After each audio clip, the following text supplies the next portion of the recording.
आप उठते सोते पाकिस्तान, कब्रिस्तान, शमशान, ईद, बकरीद, तलाक, एनआरसी के अलावे पाकिस्तान जितना आपने किया उतना हम सनातन कर लिए होते तो हमारी किस्मत चमक गई।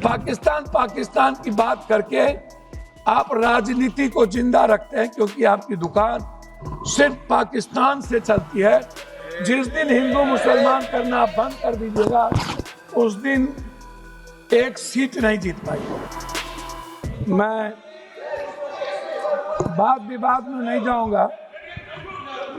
नहीं सर, मेरा सवाल सबसे पहले अपने उस पराक्रमी सेना के लिए जिन्होंने अद्वितीय पराक्रम दिखाया। भले ही हमारे नीति ने उनके पराक्रम को लक्ष्य तक नहीं पहुंचाया, लेकिन हम सब का जीवन, मन, धन, सेना के आजीवन उनके परिवार के प्रति समर्पण। जो भाई बहन, जो हमारे परिवार के लोगों ने इस देश के 26 शहीद को हम लोगों ने खोया, हृदय की गहराइयों से मैं उनको श्रद्धांजलि देता हूं। साथ साथ कश्मीर के उन अवाम को जिन्होंने आज़ाद हिंदुस्तान में हमेशा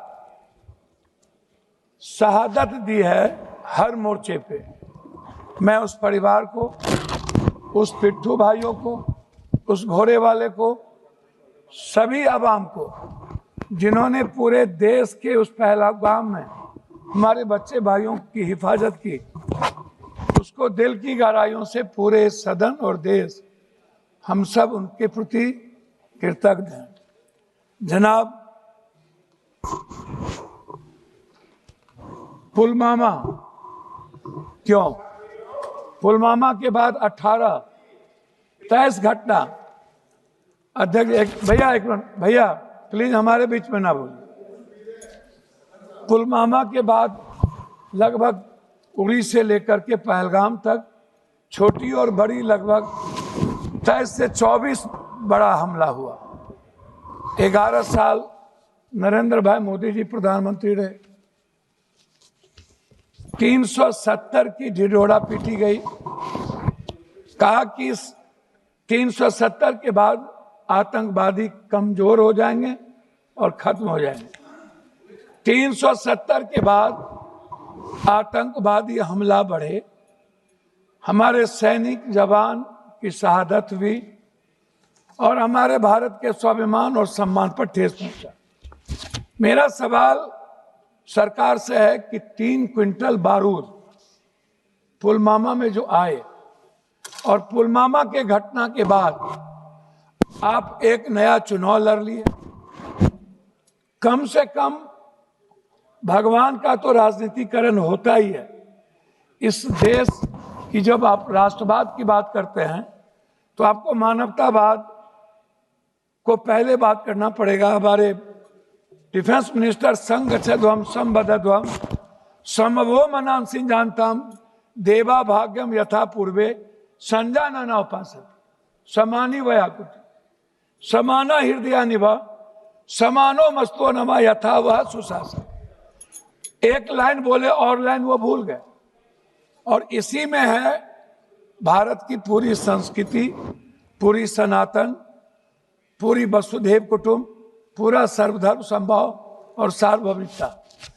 इससे हमारा भारत पूरी दुनिया में गौरवान्वित होता है। लेकिन कभी भी हम नेता और हम पार्टी के लोग किसी भी छोटी बड़ी घटना का राजनीतिकरण करते हैं। मुझे दुख इस बात का है कि हम संविधान के स्वरण की बात नहीं कर पाते। हम संविधान की बात में जब आते हैं तो हम वन जस्टिस की बात नहीं होती। मानवर, मैं आपसे उस 3 क्विंटल बारूद के बारे में यह देश जानना चाहता है कि उसके बाद क्या हुआ। पुलवामा पे चुनाव लड़ लिए, लेकिन पुलवामा के लोगों, जिन लोगों ने घटना की, जो लोग हमारे भारत में भी गद्दार थे, क्या उनके बारे में कभी इस सदन में चर्चा जैसे नोटबंदी की नहीं हुई, जीएसटी की नहीं होती, उसकी बात नहीं हुई। आगे पहलगाम, आप इंटेलिजेंस फेल्योर की बात हम करते हैं। पुलवामा में भी इंटेलिजेंस फेल्योर था। आप, हमारे सैनिक को सब कुछ पता था, आपने उसको दबाने का प्रयास किया। हमारे सैनिक दुनिया से लड़ सकते हैं। पाकिस्तान की बात मत करिए, आप कहते हैं पाकिस्तान, हमारे मंत्री कह रहे थे पाकिस्तान मेरे सामने कुछ नहीं है। आप उठते सोते पाकिस्तान, कब्रिस्तान, शमशान, ईद, बकरीद, तलाक, एनआरसी के अलावे पाकिस्तान जितना आपने किया, उतना हम सनातन कर लिए होते तो हमारी किस्मत चमक गई। पाकिस्तान की बात कोई और नहीं करता। पाकिस्तान की बात करके आप राजनीति को जिंदा रखते हैं, क्योंकि आपकी दुकान सिर्फ पाकिस्तान से चलती है। जिस दिन हिंदू मुसलमान करना बंद कर दीजिएगा, उस दिन एक सीट नहीं जीत पाएगी। अब पहलगाम के बाद आपने राजनीति कर ली, आप भावनात्मक सिंदूर के सवाल को ले आए। मैं पहला सवाल आपसे पूछूंगा कि हमारे 150-200 मीटर पर सैनिक थे, उन्हें खबर नहीं थी कि पहलगाम के पर्यटन के लिए केंद्र खोल दिया गया।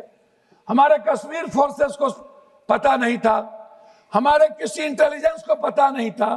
आखिर वो कौन से ऑर्डर कहां से गए, दिल्ली के किसके ऑर्डर थे कि पहलगाम को खोला गया? इस बात को आप समझिए।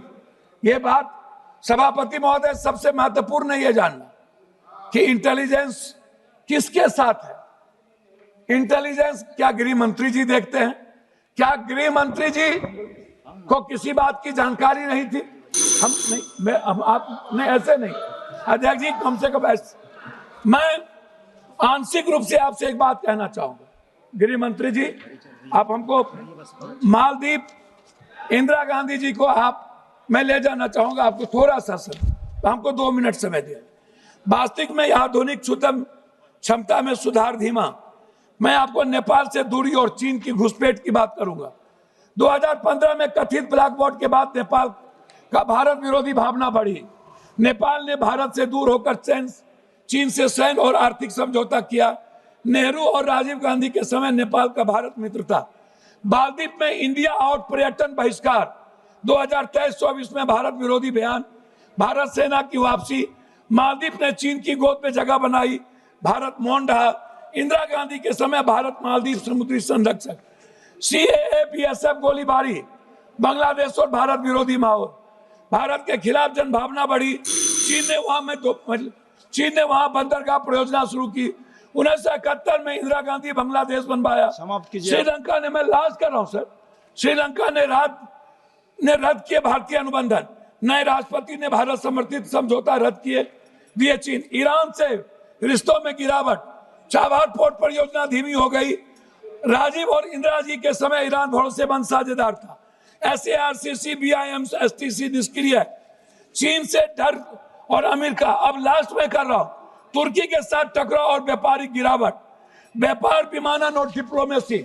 मैं अंतिम में मैं आपसे कहना चाहूँ, अंतिम में कह रहा हूँ सर, ऑनरेबल मेंबर, अंतिम में मैं सर, मैं एक मिनट सर, एक मिनट ऑनरेबल मेंबर सर, एक मिनट सर, एक मिनट, मैं आप खत्म कर दीजिए, खत्म कर दीजिए, एक मिनट सर, एक मिनट, जस्ट मिनट दुराज जी, जस्ट मिनट, एक मिनट भैया, ऑनरेबल मेंबर भैया खत्म कीजिए सर। मैं 1 मिनट जानना चाहूँ, आधा मिनट। मैं अंत करूंगा कि इजराइल को छोड़ के पहली बार आजाद हिंदुस्तान में रूस ने भारत का सपोर्ट नहीं किया। हम चीन के सारे संपत्ति, सारे व्यापारिक चीजों को हम बढ़ावा देते हैं। चीन हमारी जमीन को हथियाता है। हम चीन पर एक बार हिम्मत और औकात नहीं होती है बात करने की। हमारे सेना को लड़ने की ताकत है चीन से। अमेरिका